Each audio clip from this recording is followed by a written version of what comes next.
Thank you for subscribing my channel. Please subscribe and like. Now back to the news. Prince Harry has flaunted his presidential-style four-man security team on his quasi-royal trip of Nigeria.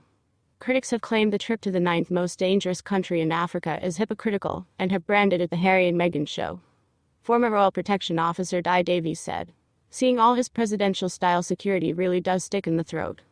For a couple who say all they want is privacy to visit one of the most dangerous places in the world, and that's not me saying that, it's the Foreign Office as well, is crazy, and you have to wonder why. It would have been much safer and easier if wounded Nigerian soldiers were flown to London, instead of having all this security and a vast expense to a country where many are living on less than £1.50 a day. You have to ask yourself, is it really all about the charities or is it the Harry and Meghan show?"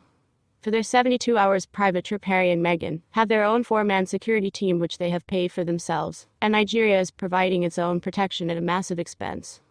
After the visit to General Musa, which lasted an hour, the couple met wives of military personnel who had been waiting outside, and at one point they were almost overwhelmed by the crowd.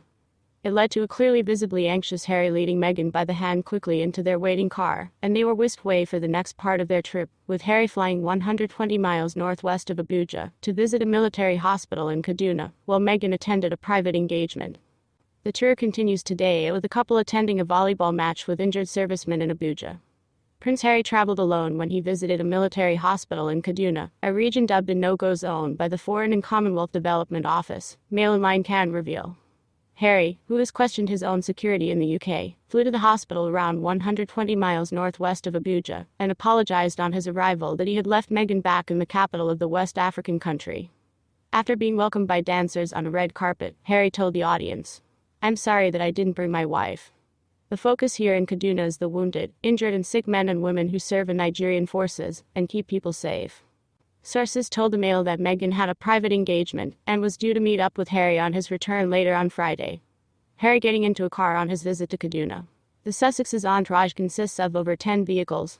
Kaduna is one of the country's most dangerous states, with nearly 2,000 abductions recorded in 2020, as well as reports of sexual violence including rape.